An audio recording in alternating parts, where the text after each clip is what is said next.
Welcome back. Welcome back. Welcome back to another episode. I am so excited to be having this conversation today. We are talking about uncompromising intimacy with Dr.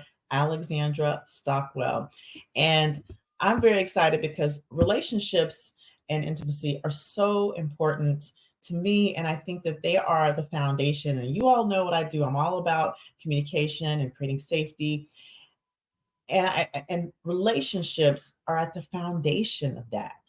And so I'm just very excited to introduce Dr. Alexandra Stockwell of Alexandra Stockwell MD Coaching and Consulting. She is a relationship and intimacy coach and intimate marriage expert. And I am looking forward. She's an author, by the way. She is an author, and her book is called Uncompromising Intimacy. We're going to talk a little bit more about that. But I'm honored to have her on the show today. Welcome, Dr. Alexandra. How are you today?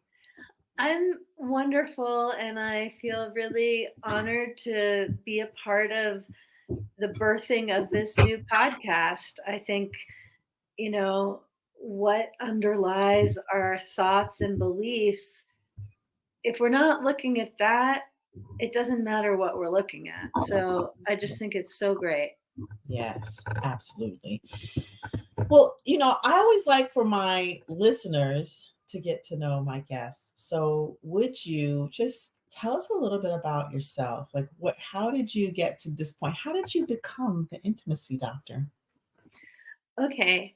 The way you asked that, it makes me wonder how far back I should go. But maybe I'll say I majored in philosophy and math in college and then went to medical school where I met my husband. We've been married for 28 years and have 4 children. And so we went through training together. He still practices medicine. And it was kind of a while ago now. You, of course, know there's a big phenomenon of physician burnout and physicians stepping away from medical practice. But I didn't I wasn't burned out. It's not like I couldn't continue. I always loved practicing medicine. It was more at the level of a whisper that I felt like I had worked so hard. I had all these goals and dreams, and they basically all came true. I was in my mid 30s, and I didn't feel that sense of satisfaction that I had anticipated feeling once I got to where I was. Right. So I wasn't depressed, I wasn't dysfunctional. Like, I really enjoyed my life, but I thought, I don't see continuing to live this way for another 40 years. Yeah. And so I didn't know anyone who had stepped away from medicine voluntarily. It was only Mhm. due to accident, injury, illness. And so I arranged a sabbatical, which was totally radical, just Totally. because no one had done it. And Mhm. honestly, it felt sort of shameful to, Mhm. like, it's a privilege to have people teach me how to practice medicine and learn to do it. But Mhm. anyway, I took a sabbatical, and honestly, my main focus during that time was, for the first time in my adult life, to do things because I felt like it, Yeah. Oh, as I love that. opposed to doing things in order to progress in some area of my life. Mhm. And just this, essentially looking at what my motivation was and Mhm. allowing it to be a more pure desire. I took a painting class. I spent time sitting by a river, just like being there. Yeah. And one thing led to another, and I never actually returned to clinical medicine. I did a few different consulting things, but Mhm. mostly I began exploring, and I felt like I found the switch to turn the light on Mhm. in so much of my life, doing the kind of work, my version of what you do, different personal growth trainings and different Yeah. things, to be able to pivot my mindset. Mhm. And it surprised me that as my emotions, my thoughts evolved, that my intimacy and the way my husband and I touched one another in the bedroom didn't evolve along with all the other evolution inside me and around me in terms of my parenting and in terms of being calm and, you know, all that sort of thing. Yeah. And so that caught my attention. What is it that's different Mhm. about having ease and awareness and open heartedness and vulnerability in the intimate context? And eventually, I did a very in-depth training for personal reasons for myself and my Mhm. marriage, but this personal training doubled as a coach training, and at the time, Mhm. I really didn't know what a coach was, but I was very interested in pedagogical models, and Yes. so I went to the teaching lab, like, how do people learn to be able to help people in this arena? And as soon as I went to that first teaching lab, I just thought, "Oh, I have come home. What I went into medicine to do, this is really the vehicle for which through which Mm. I want to serve going forward." Yeah, I love that. It's so interesting. I smiled, when you talked about when it's like you had that aha moment and it felt so familiar. It Mm, felt so familiar. I remember, having a similar moment just around what I do and that coming home. yes, yes. And oftentimes I think in our industry, we're taught to be a certain way. And And to I override our feelings in order to be successful. absolutely, and to not be vulnerable. Yes. Right? And so I love that you cultivated a sabbatical that, in essence, what it sounds like led you to yourself, like your core self and what you love and what you're called to and what you're good at. Yes, I have complete conviction about that now, but while Mhm. I was going through it, I couldn't have said that. I really felt a lot more like I was gently bushwhacking through some new terrain. It was very confronting, and I didn't have the sense of purpose which then emerged. And I do, just in case this particular move inspires anyone, I didn't come to relationship and intimacy coaching during that year. It's more that during that year, I opened up the relationship with myself. It became more Mhm. important than it had been before. And I began a journey, and it was a number of years still before I really felt rooted again in terms of a professional context. And so Mm. that can be very unnerving, those years without rootedness, like lots of confidence, but no rootedness Yeah. in terms of purpose. And so I just don't want to make it seem that it's so easy to just, step Oh, yeah. away, but it's so worth it. Yeah. Yeah, there are a lot of in between experiences when you choose to step away from your chosen or trained profession. Absolutely. One of the things that I heard in in what you were saying, and of course, correct me if I heard differently, is that there is an intimacy that you cultivated within yourself that, Absolutely. That's a yeah. very attuned response. And I think that's really essential, whether we're talking about pleasure or intimacy. Mhm, We need to be able to source that ourselves in mhm. order to be able to share that with somebody else.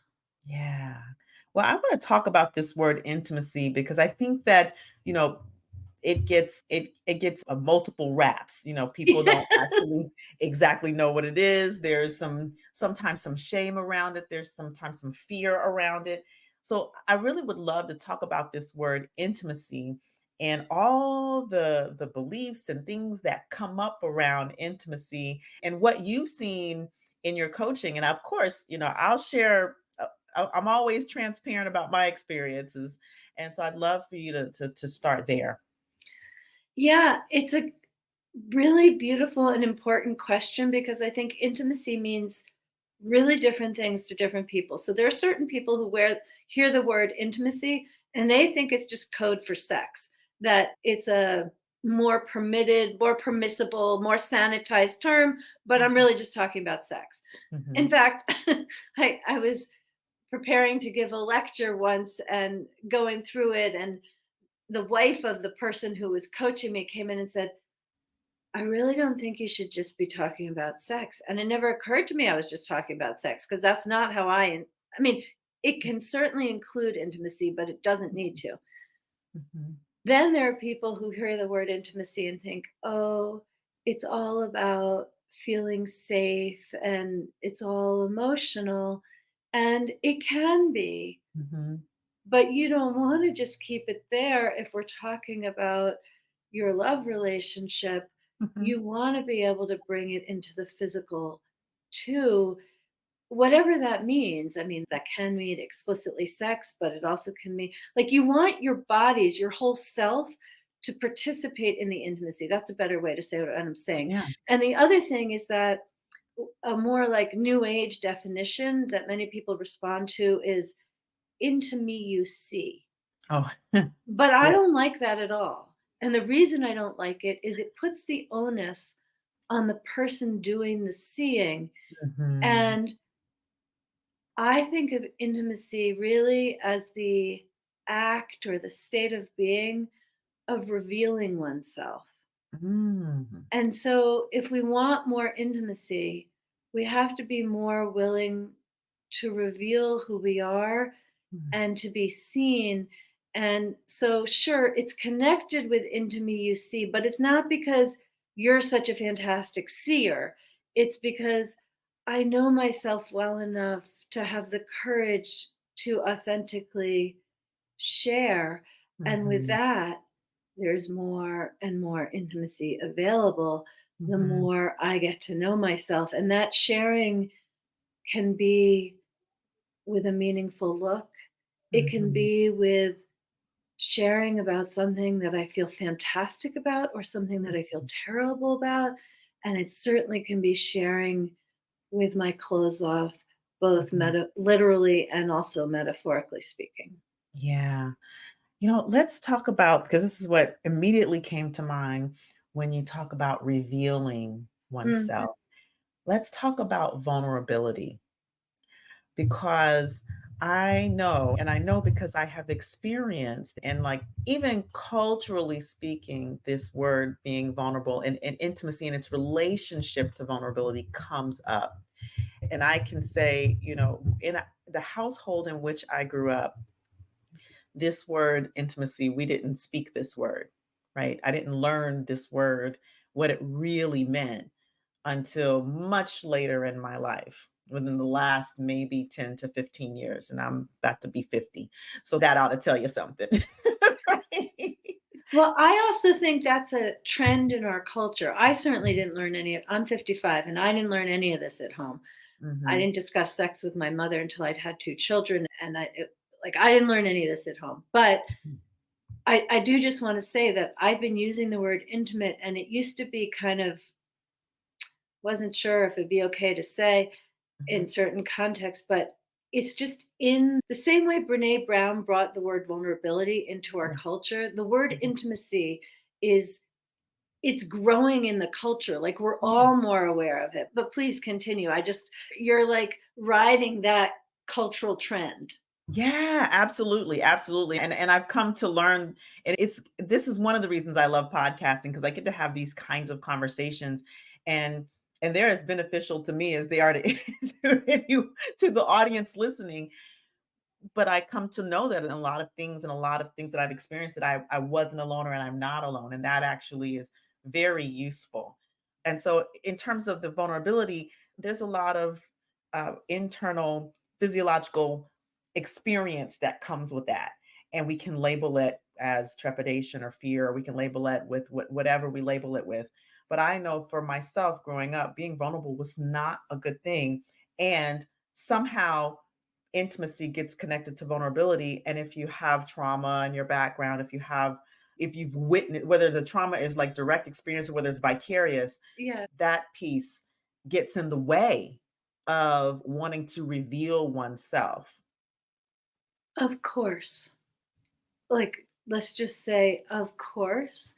And I'd like to layer one more piece into the conversation, Mhm. which is to talk about uncompromising intimacy by way of saying that throughout the Western world, maybe the whole world, the most common relationship advice that's given is that if you want to be happy, you need to compromise. If you want to have a good marriage, you have to be really good at compromise.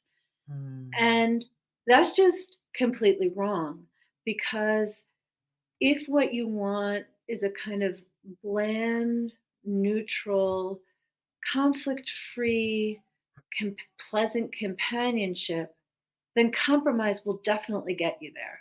But if what you want is intimacy and passion and a kind of magnificent collaborative connection and closeness and a kind of gratification and nourishment to all of you, mhm, then uncompromising intimacy is the way to get there. And mm, by uncompromising, I do not mean that you always get your own way, you become mhm, rigid and inflexible, not at all.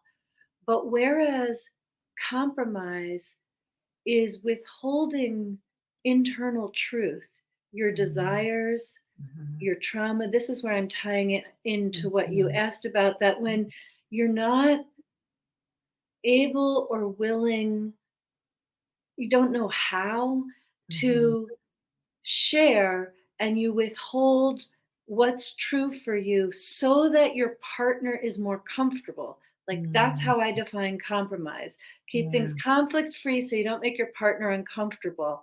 mhm, In contrast, uncompromising intimacy is about learning how to reveal yourself, reveal what's true for you in a mhm, way that your partner can hear it and ideally do the same. So mhm, that's the context in which I want to answer your question mhm, about vulnerability and whether it's a trauma response or habitual conditioning from childhood. Of course, for any individual, it makes a big difference which it is. mhm, But in terms of the behavior, they can be kind of equivalent because it's a kind of being closed off. mhm, If something hurts during sex, just not saying anything because you don't want to offend and ruin the mhm, moment. mhm, If what you'd like is a hug, but you don't want to ask and you don't happen to be married to a mind reader, mhm, or maybe you feel sad, but crying can feel dangerous and you mhm, have to be in a good mood, or the way you know to connect is through getting fiery and angry. Like there's so many ways that this plays out that mhm, I think of as a kind of compromise that is best honored through slowly, safely, intentionally, and with a kind of self awareness that you teach, learning to just open up a little bit more because with a little bit of vulnerability comes deeper connection yeah, because we're willing to be seen.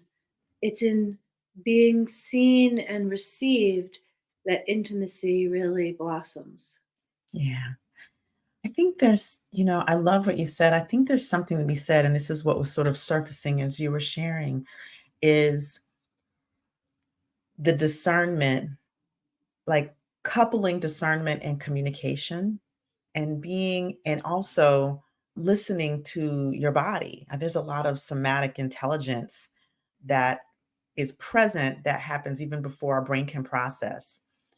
And so, as we're talking about these various, as I've listened to you define intimacy, and it sounds like there's a spectrum, from the connection, from the emotional, mental connection to the physical, to the deep, even to the deeper sexual, to the deeper physical, or to the sexual and spiritual and everything in between, right? So Yes, there's like yes. all these like components to intimacy, and revealing oneself in each capacity can be scary, and maybe revealing in one capacity is not as scary as revealing in another capacity, like being sexually intimate may be easier than being emotionally intimate or spiritually revealing oneself, right? So all of those things at play. One of the things that arises is that communicating, this is where I am in this moment with your whoever you're interacting with, the partner that you're interacting with. and then observing their response and your internal reaction to the response to know and to discern, okay, do I feel safe enough to move forward and reveal more? Right? Do I feel safe? That seems to be a space where we can begin to be courageous. And I love that you said that. Like there's a courage that comes with revealing oneself. Yes. And I do want to keep it real because when we talk about safety, when it comes to communication and nervous system regulation and so forth, often we mean a kind of internal ease, I'll just say. Mhm, And the thing about intimacy and vulnerability is that there is an edginess to it. mhm, So, yes, it's about feeling safe to proceed, but that doesn't mean like safe and totally at ease. Like there's a yeah. like a spark that can like I think part of this journey is trial and error, if you will, to Mhm, like, ooh, you start to recognize, oh, that's actually not that I'm feeling unsafe. There's a little bit of turn on there mhm, because physiologically, like we can feel nervous and anxious, or we can feel excitement. And the same thing is happening in our bodies. Like we have butterflies in our belly. That is like excitement. Or we can feel like nauseous and we're anxious. And so there's a little bit of mindset also in what our personal safety setting is when mhm, it comes to revealing in an intimate context that might be different when we're navigating, let's say, a challenging relationship at work or with extended family or I don't know what. I just wanted to introduce like we can be a little on edge, and that's a form of safety too when it comes to sensual, sexual, romantic intimacy. mhm. Yeah, no, I 100% agree with that. And I wasn't suggesting safety meant at ease, like total at ease. And I think that what there is to distinguish is, and this is why I said, listening to that Mm, somatic intelligence, mm. knowing the differences between discomfort, danger, and discomfort, excitement. Because How it do may you be, distinguish them? Because I think that's such an important question. I think that this has to be practiced before you're in the moment. And so I'll just give you personal example for me, Great. Thank you. which is there is a subtle in neurolinguistic programming, there's this thing called submodalities. There's a subtle difference in the way we encode so excitement and like nauseous, like, no, this is not right. Like it's almost like intuition in a way. And so when I think about something that felt uncomfortable and scary, but not like in a good way, and that turned out to be bad. And I think about that. I listen to what does that feel like in my body, and how is it different from an encounter where I felt a little nervous but excited at the same time and knew it was safe to move forward. It is a very subtle difference in encoding, but it's there. And so I think that's the thing that can, I think, sometimes get missed is that we say it encodes the same in the body, and it doesn't always, right? Mm. Especially for people who have that background of trauma.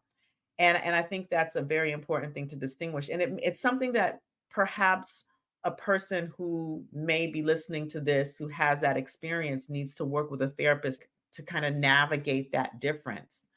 Um, I'm really inspired by what you say because I think there is a difference, and there is the somatic wisdom in there, and that people often are in the habit of interpreting it in the unsafe way. And Mhm. so kind of miss the cue that actually this is kind of fun unless they slow down and put the attention on it. I really appreciate the distinction you've made.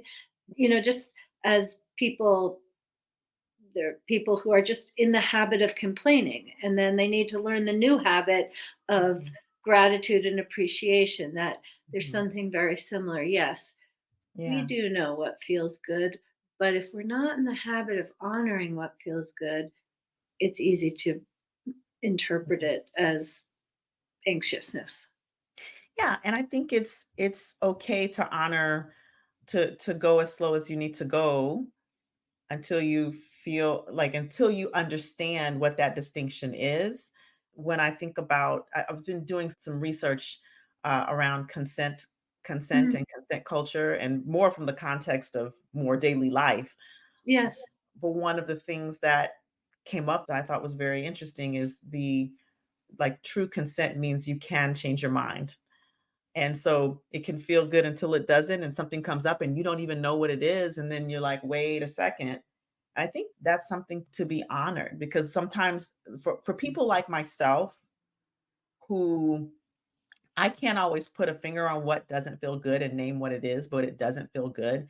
And for people like us in our industry who are trained to ignore those signals and then push through all kinds of bad feelings, all kinds of discomfort that we can't even distinguish what's what, to be able to pull back and to go slow is very useful so that we can then build resilience for discomfort that's exciting and edgy, right? Without harming ourselves on the back end.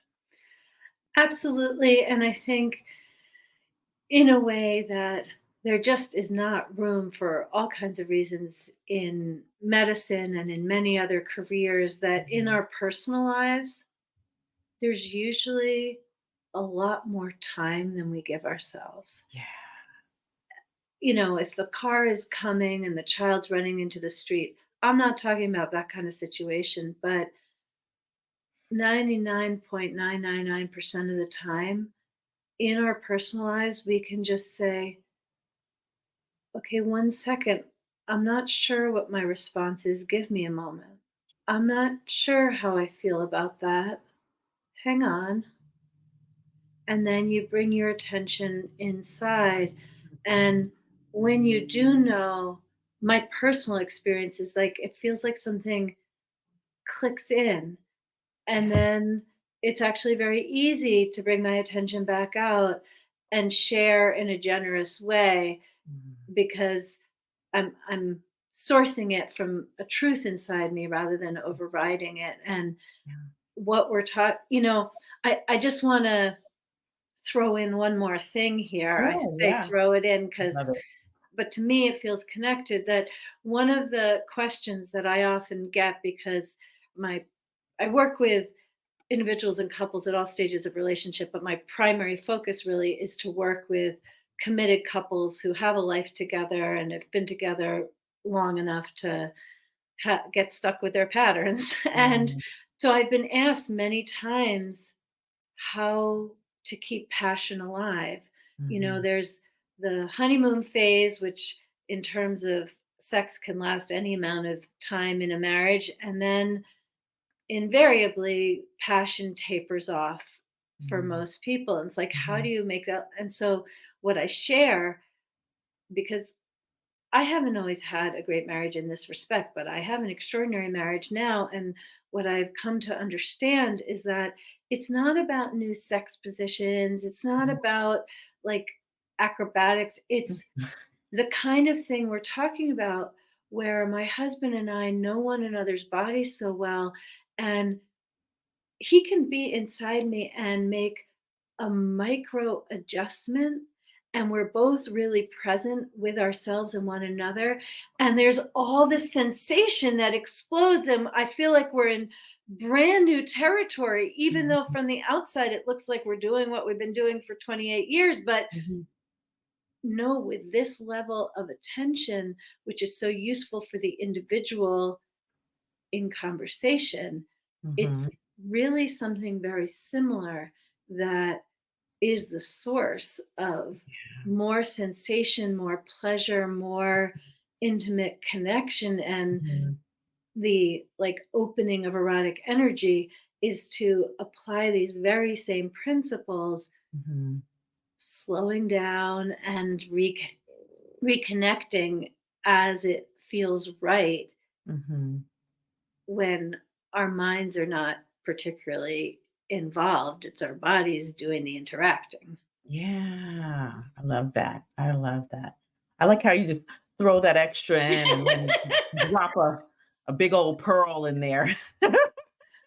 Well, you've like together we've expanded this moment of introspection that leads to Yeah. connection.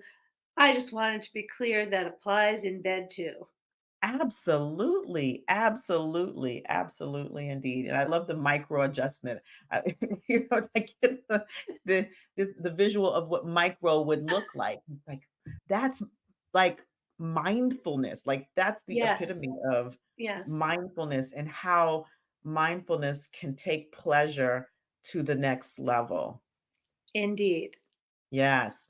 We could really be having a conversation for the next hour because I'm like all in and loving this topic. And I feel like we've just sort of scratched the surface. I want to ask you, I definitely want to ask you if there's any, question that I haven't asked you. I want you to talk about your book. There's lots of things I want you to talk about, but I want to ask before we start to wind it down is there anything that I haven't asked you? Is there anything that you'd like to say that you haven't said to leave our audience with in terms of what to chew on after this episode is done? Well, it has certainly been a delicious conversation that would be fun to continue to savor. But I think the one response I have to your question is that having a fantastic relationship is a learnable skill. Mm, So, this conversation, either as you listen, you've heard what you already experience, or you've heard something that you don't experience. And I want to be very clear, this is a learnable skill. And the main reason that most people don't have really gratifying, nourishing relationships is because they've never learned how. They mm, haven't learned at home, religious institutions, porn, rom coms, whatever the source may be, it's not a good source. right. And just know these are learnable skills if you choose to get yourself a teacher. And that's a wonderful segue to number one, you sharing about your work that you do with couples, your book, and also how people can reach out to you if they want to work with you. Thank you. I have all kinds of content. I have a lot of free content that people use and really transform their relationships. I have online courses, I do group programs, and I do concierge level one-on-one or one-on-two working with couples coaching, and I'm here for all of it. So you can find me at alexandrastockwell.com, where you also can download the first chapter of my book or get it, Uncompromising Intimacy. This conversation has been particularly rich and fertile, and my book covers it's more comprehensive on the different really communication skills that are essential for being able to open and share in the way that I was describing with uncompromising intimacy. So if this conversation has been interesting, I highly recommend you check out my book and come listen to the Intimate Marriage podcast, where I have conversations like this every week. But all of that and my social media and so forth, you can find at alexandrastockwell.com. Yes, and we will have all of these, you all, in the show notes.